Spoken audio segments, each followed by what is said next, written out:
ओम शांति। अब अंतिम समय प्रमाण।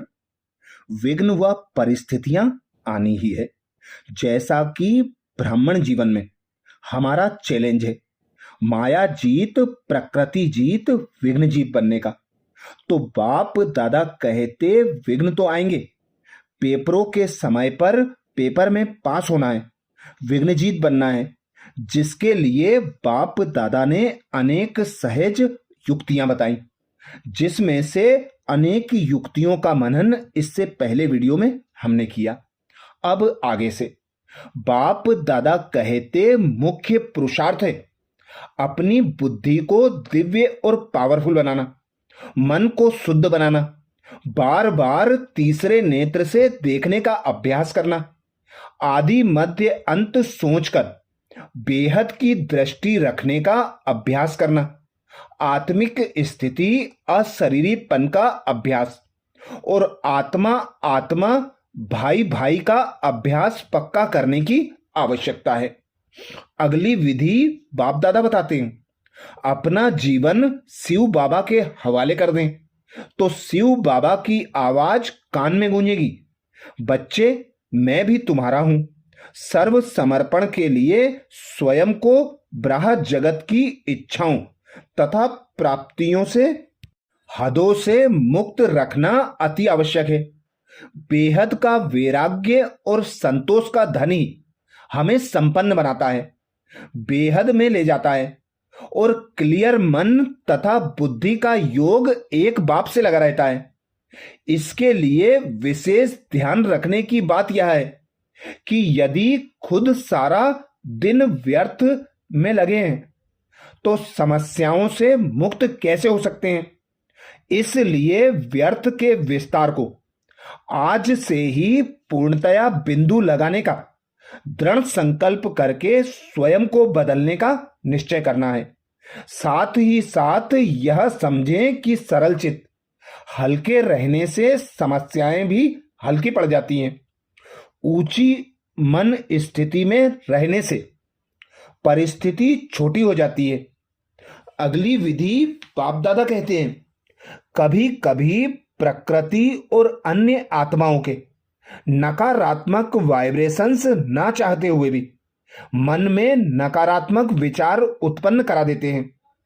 इससे स्थिति बिगड़ती है। इससे बचने के लिए योग का प्रयोग इस प्रकार कर सकते हैं, जैसे योग में बैठे या कर्म करते आत्मा और शरीर के चारों ओर शक्तियों का कवच उत्पन्न करके उसके अंदर रहना। इससे स्वयं की सेफ्टी होती तथा अन्य को शक्ति का सहयोग दे सकते हैं। अन्य के नकारात्मक वाइब्रेशंस इस कवच पर शक्ति चक्र पर टकराकर खत्म हो जाते हैं।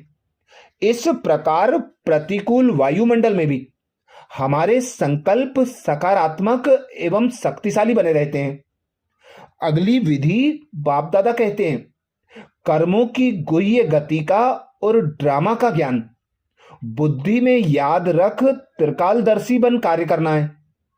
हर कर्म श्रेष्ठ स्मृतियों में रहकर आरंभ करना है। उदाहरण के लिए भगवान हमारा साथी है, करण करावनहार प्रभु की शक्तियां कार्य करा रही हैं आदि। इससे कर्म पर अच्छा असर रहेगा और श्रेष्ठ कर्म करके मन को शांत, इंद्रियों को शीतल और हर बात में संतुलित रखने का पुरुषार्थ करना है। तब ही हम अपने आप को परिस्थिति अनुसार मोल्ड कर सकते हैं। अगली विधि बाप दादा कहते हैं, सर्व को दुआएं देना और दुआएं लेना, संकल्प बोल और कर्म में स्वयं संतुष्ट रहना और सर्व को संतुष्ट करना तथा निस्वार्थ और बेहद की वृत्ति से सेवा करना। इन सब से पुण्य का खाता जमा होता है और गंभीर परिस्थितियों में भी हमारी सुरक्षा होती जाती है। हम स्थूल और सूक्ष्म रीति से दुर्घटनाओं से बच जाते हैं। जिनके साथ दुर्घटनाएं हुई हैं उनकी भी सेवा हम योग बल से कर सकते हैं। हमारे अंदर की सहन शक्ति से भी वातावरण ठीक हो जाता है। अगली विधि बाप दादा कहते हैं, यदि हम उड़ती कला से कर्मातीत स्थिति के नजदीक पहुंचना चाहते हैं तो हमें स्मृति स्वरूप में रहना होगा और फरिश्ते की लाइट और चमकीली ड्रेस पहनकर हर कर्म करना होगा। तो फरिश्ते के लाइट के स्वरूप पर कोई विघ्न प्रभाव नहीं डाल सकता। संकल्प दृष्टि वृत्ति डबल लाइट हो जाएगी। संकल्पों की गति धीमी होना तथा श्रेष्ठ एवं शक्तिशाली संकल्पों का खजाना जमा होना अति आवश्यक है। ज्ञान का उपयोग करके व्यर्थ को समाप्त करके साक्षी भाव से ऊंची स्थिति में स्थित रहेंगे तो किसी अन्य के पार्ट का, स्वयं की शारीरिक व्याधि का या कर्म क्षेत्र पर किसी अन्य विघ्न का प्रभाव हम पर नहीं होगा। साक्षी और साथी, यह अभ्यास बहुत उपयोगी है। इससे सकारात्मक रह सकेंगे और अन्य के नकारात्मक वृत्तियों का असर हम पर नहीं होगा। बाबा मेरे साथ है, इस अनुभव में रहकर ड्रामा का आनंद लेंगे।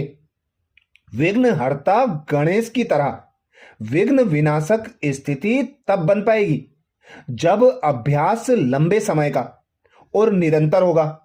मुझे अनुभवी बनाने, मेरा विकास या उन्नति कराने, हिसाब किताब चुकता कराने के लिए विघ्न आया है, ऐसा सकारात्मक चिंतन हो।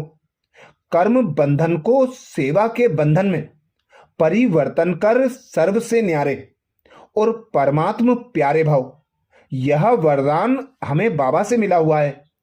फल स्वरूप मैं आत्मा इन विघ्नों से मजबूत और शक्तिशाली बनूंगी। कल्प कल्प मेरी विजय निश्चित है। यह आत्मविश्वास सदा बना रहे।